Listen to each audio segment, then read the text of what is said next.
Start करेंगे हमारा new chapter goodwill. सबसे पहले meaning, it is the reputation of a business earned by the businessman by his hard work and honesty. It is N intangible and invisible asset of the business. Simply goodwill क्या होती है? एक reputation होती है business की। जैसे कि आपको पता मार्केट में कितने सारे बिजनेस हैं, ठीक है, बिजनेस के अलग अलग ब्रांड है, जैसे कि डिटॉल, पतंजलि, कॉलगेट एक्सेट्रा, इनसे ये सभी अलग अलग ब्रांड है, अलग अलग कंपनीज है, ठीक है, इनकी रेपुटेशन भी अलग अलग है। और गुडविल हमेशा इनटेंजिबल और इनविजिबल होती है, जैसे कि हम कभी भी गुडविल को ना देख सकते हैं और ना ही हम उसे टच कर सकते हैं। Next, nature of goodwill. सबसे पहले it is an intangible asset, again intangible asset which we can not touch और सी। नेक्स्ट, अगेन इनविजिबल होती है। Third, it helps in earning higher profit. जैसे कि आपको पता है किसी बिजनेस की अगर गुडविल अच्छी होगी तो उसका प्रॉफिट और उसके कस्टमर्स भी ज़्यादा होंगे। Next, it is difficult to place an exact value of goodwill. जैसे कि आपको पता है कि ड्यू टू कॉम्पिटिशन एक पर्टिकुलर बिजनेस की गुडविल को, उसकी गुडविल की वैल्यू को बहुत ही डिफिकल्ट होता है, क्योंकि goodwill time to time change होती रहती है। Next, it is an attractive force. मतलब देखिए अट्रैक्टिव फोर्स कैसे है, जैसे कि अगर आपके बिजनेस की रेपुटेशन अच्छी है तो देन आपके बिजनेस में कस्टमर भी ज़्यादा होंगे, ठीक है, वो अपने आप ही कस्टमर्स को खींचेगी। Next, it has no separate existence from the organisation. It means आपके बिजनेस के साथ ही लिंक होती है। नेक्स्ट है need for valuating the goodwill. सबसे पहले देखिए हमें गुडविल की वैल्यू निकालने की नीड क्यों होती है। इसका बेसिक रीज़न है कि हमें गुडविल को प्रॉपर डिस्ट्रीब्यूट करना होता है आपस में, पार्टनर्स में, ठीक है। दैट इज हमें सबसे पहले गुडविल की वैल्यू को फाइंड आउट करना पड़ता है। Next, for example A and B are two partners, ठीक है, तो उन्होंने एक बिजनेस को चलाया, बिजनेस चलाने पे उनकी जो गुडविल बनी, उनकी जो हमने वैल्यू निकाली वो बनी 2 लाख, ठीक है। नेक्स्ट वो चाहते हैं कि सी एज अ पार्टनर वहाँ न्यू पार्टनर एडमिट हो, ठीक है। अब देखिए सबसे पहले अगर वो 2 लाख को आपस में डिस्ट्रीब्यूट नहीं करें, देन सी अपना हिस्सा मांगेगा इस 2 लाख की गुडविल से, ठीक है, बट जो कि गलत होगा ए और बी के साथ, क्योंकि दोनों ने ही काम किया था पहले। अब बाद में सी आके उनसे पैसे मांगेगा तो वो गलत हो जाएगा। दैट इज इस 2 लाख को ए और बी में डिस्ट्रीब्यूट कर देंगे। नेक्स्ट, अब देखिए कि हमें गुडविल की वैल्यू कब फाइंड करनी पड़ती है। देखिए सबसे पहले एडमिशन पे, रिटायरमेंट पे, जब आपका बिजनेस खत्म हो रहा है, डिजॉल्व हो रहा है, मैन जब आपका बिजनेस मर्ज हो रहा है, ठीक है, अमलगमेट हो रहा है, जब आपके बिजनेस में कुछ चेंजेस आ रही हैं, जैसे कि प्रोफेशनल रेशियो चेंज हो रही है एक्सेट्रा, इन सब केसेस में आपको गुडविल की वैल्यू निकालनी पड़ती है ताकि आप उसे प्रॉपरली डिस्ट्रीब्यूट कर सके अपने पार्टनर्स पे। Next, factor affecting the value of goodwill. जैसे कि आपको पता है कई सारे फैक्टर्स हैं जो गुडविल को अफेक्ट करते हैं, जैसे कि इफेक्टिव मैनेजमेंट, लोकेशन होगी, गुड क्वालिटी होगी, अगर आपकी इससे क्वालिटी अच्छी होगी देन गुडविल भी अच्छी होगी, ठीक है। ये सभी चीज़ें हैं जो आपकी गुडविल की वैल्यू पे काफ़ी इम्पैक्ट डालते हैं। Next, method of valuation of goodwill. सबसे पहले इसके 4 मेथड होते हैं। सबसे पहले average profit method, then next weighted average profit method, then third super profit method and fourth capitalisation method. सबसे पहले एवरेज प्रॉफिट मेथड, यहाँ हम सिंपल अपने पिछले प्रॉफिट्स के एवरेज के बेस पे अपने गुडविल फाइंड आउट करते हैं। अब देखिए सबसे पहले गुडविल का formula average profit multiply number of year purchase. अब देखिए नंबर ऑफ ईयर परचेज का मतलब क्या होता है कि for how many years the firm will earn the same profit because of past efforts. It means पिछला जितना भी आपने काम किया है उसके अकॉर्डिंग आप आगे कितना प्रॉफिट अर्न कर सकते हैं।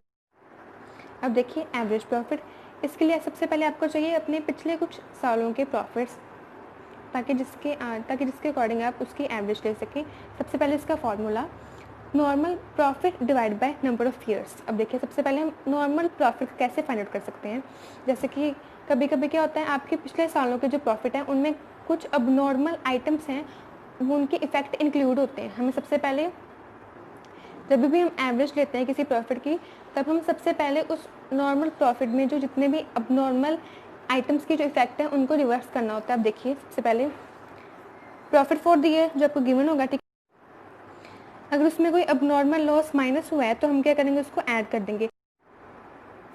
अब देखिए अबनॉर्मल का मतलब होता है कि जो आपकी डेली रूटीन बिजनेस में नहीं होते, ठीक है, जस्ट कभी कभी होते हैं, वन टाइम होते हैं, जैसे कि loss on sale of asset, ठीक है, लॉस बाय थेफ्ट एक्सेट्रा, ये सभी। नेक्स्ट, और अगर आपके प्रॉफिट में कोई अबनॉर्मल गेन ऐड हुआ है तो हम उससे माइनस कर देंगे। अब देखिए अबनॉर्मल गेन का क्या मतलब होता है, जैसे कि गेन आपको कोई वन टाइम प्रॉफिट हुआ है, जैसे कि आपको किसी चीज़ का क्लेम मिल गया है, gain on sale of asset, अगर आपने कोई सेल ऑफ एसेट की है तो वहाँ आपको प्रॉफिट हो गया है। प्रॉफिट में अबनॉर्मल लॉस को प्लस करके और अबनॉर्मल गेन को माइनस करके आपका क्या निकलेगा, करेक्ट प्रॉफिट। देन नेक्स्ट हम इसकी एवरेज निकाल लेंगे।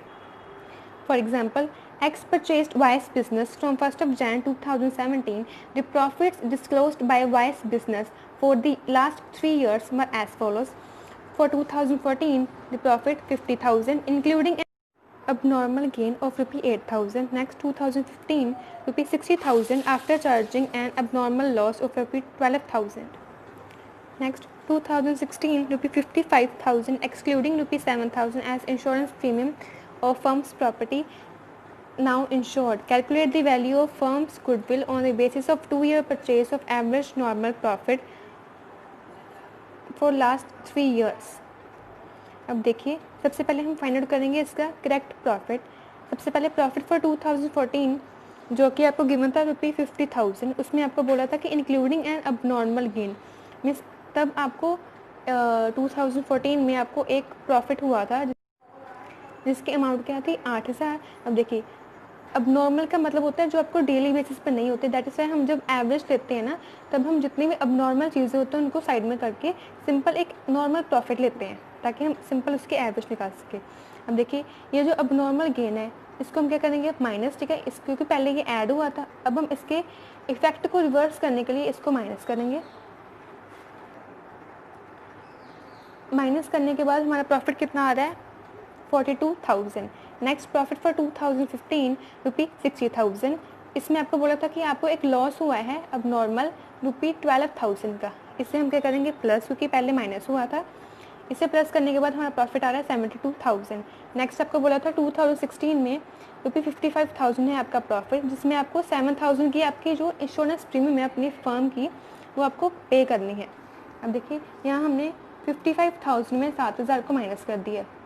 अगेन देखिए, 7,000 कौन सा है, आपने अपनी फर्म की जो है उसकी इंश्योरेंस कराई है. जैसे कि आप अपनी बाइक की एक्टिवा की इंश्योरेंस कराते हैं वैसे आप पेमेंट करते हैं, सेम इसी तरह आपने यहाँ अपनी प्रॉपर्टी की जो है इंश्योरेंस कराई है और उसकी पेमेंट आपको 7,000 वो पे करनी है. दैट इज़ वाई हमने यहाँ माइनस किया. अब इन तीनों सालों के प्रॉफिट को हम ऐड करेंगे जिसका टोटल है 1,62,000. अब देखिए, एवरेज प्रॉफिट का फॉर्मूला क्या था, normal profit divide by number of years. अब 1,62,000 ये 3 साल के प्रॉफिट थे. दैट इज़ वाई हमने इसको 3 से डिवाइड किया जिसका हमारा आंसर आया 54,000. नेक्स्ट मल्टीप्लाई 2 किया, ये हमारी गुडविल आ गई 1,08,000 by average profit method. Next method weighted average profit method.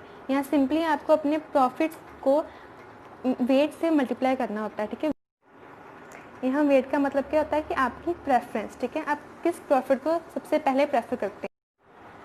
सबसे पहले हम देखेंगे कि हम गुडविल कैसे फाइंड आउट कर सकते हैं bye weighted average method.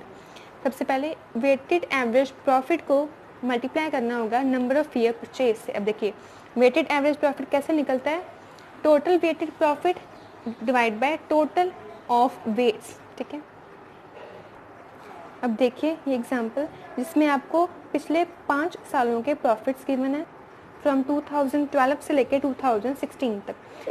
Next आपको बोला you are required to calculate the value of goodwill on the basis of 2 year purchase of weighted average profit and the weights to be used are 1 to 5. सबसे पहले आप 4 column बनाएंगे. First year का, second profit, third weight and fourth product. ये तीनों आपको given थे. ठीक है, अब देखिए सबसे पहले हम प्रॉफिट और वेट को मल्टीप्लाई करेंगे. जैसे कि 43,000 multiply 1 is equal to 43,000, 50,000 multiply 2 is equal to 1,00,000. ऐसे ही हम बाकी को भी मल्टीप्लाई करके उनका प्रोडक्ट निकाल लेंगे. नेक्स्ट हम करेंगे वेट और प्रोडक्ट के कॉलम का टोटल. जैसे कि टोटल ऑफ वेट्स हैं 15 and total of weighted profit है 9,84,000. नेक्स्ट वेटेड एवरेज प्रॉफिट का फॉर्मूला क्या था कि total weighted profit divide by total of weights.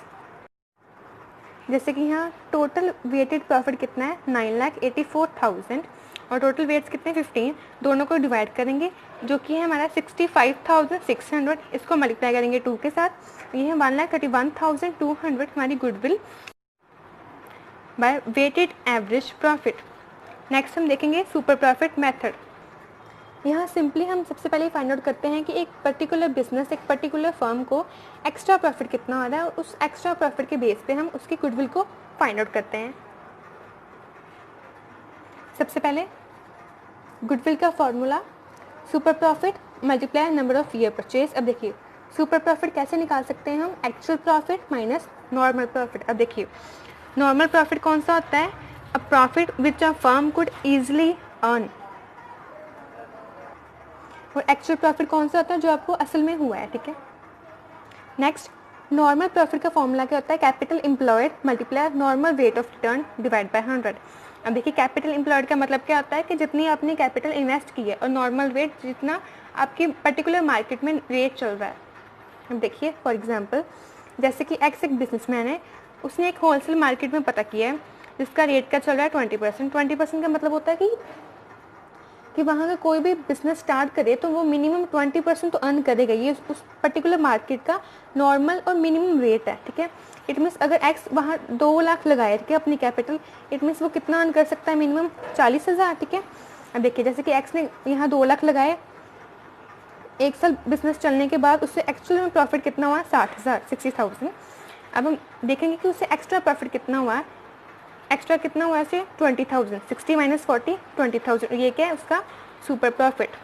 Again actual profit minus normal profit कितना है 20,000, ये है उसका सुपर प्रॉफिट। नेक्स्ट हम देखेंगे कि कैपिटल एम्प्लॉयड कैसे निकालते हैं। देखिए उसके first formula capital plus reserves minus fake asset. जितनी आपने कैपिटल लगाई है उसमें से अपनी जितनी भी सेविंग है उसको ऐड करेंगे और माइनस क्या करेंगे, फेक एसेट मतलब फिक्टिशियस एसेट। अब देखिए फिक्टिशियस एसेट कौन से होते हैं, वो एसेट जो किसी काम के नहीं होते हैं बट स्टिल एग्जिस्ट कर रहे होते हैं। जैसे कि प्रॉफिट एंड लॉस का डेबिट बैलेंस मीन्स आपका लॉस, जैसे कि आपने बिजनेस स्टार्ट किया और आपको स्टार्टिंग में कोई लॉस हो गया। नेक्स्ट एडवर्टाइजमेंट सस्पेंस अकाउंट, जैसे कि आपने अगर बिजनेस स्टार्ट किया तो आप उसको सबसे पहले उसकी पब्लिसिटी करते हैं, उसको एडवर्टाइज करते हैं, उसमें जितना खर्चा हो गया। नेक्स्ट प्रीलिमिनरी एक्सपेंस, ये वो खर्चे होते हैं जो आपके बिजनेस स्टार्ट होने से पहले खर्च हो चुके होते हैं। जैसे कि अगर आपने बिजनेस स्टार्ट करना है या स्टार्ट किया है तो आप जितने भी उसका लाइसेंस बनाना है, ठीक है, तो उस पर जितना खर्चा हुआ है वो उसे हम कहते हैं प्रीलिमिनरी एक्सपेंस। नेक्स्ट इसका second formula capital employed is equal to all assets minus all liabilities. देखिए जब हम देखते हैं ऑल एसेट्स, इसमें या तो ना तो गुडविल आती है और ना ही फेक एसेट आते हैं और ना ही नॉन ट्रेड इन्वेस्टमेंट्स आती है। नॉन ट्रेड इन्वेस्टमेंट्स मतलब होता है जो आपकी इन्वेस्टमेंट्स हैं बट आपकी ट्रेड से लिंक नहीं है, ठीक है। अब इसमें हम माइनस क्या करेंगे, आउटसाइडर्स लाइबिलिटी, क्योंकि थर्ड पार्टी की liability. Again capital employed all assets minus outsiders liability. Next for example from the following information compute the value of goodwill at 2 year purchase of super profit. यहाँ आपको average profit given है, capital employed given है और normal weight given है। सबसे पहले हम निकालेंगे नॉर्मल प्रॉफिट, जिसका फॉर्मूला क्या होता है, capital employed multiply normal weight of return divide by 100। यहाँ आपको कैपिटल एम्प्लॉयड गिवन थी 2 लाख और रेट था 10%, इसलिए 2 लाख का 10% कितना आ गया 20%। अब देखिए हमें एक्चुअल में प्रॉफिट कितना हुआ था 21,500। इट मीन्स आपका जो है सुपर प्रॉफिट है वो कितना हुआ 21,500 माइनस 20,000, 1,500 आपका क्या है सुपर प्रॉफिट। अब इसको मल्टीप्लाई 2 करेंगे, वो क्या है 3,000, ये आपकी goodwill by super profit method.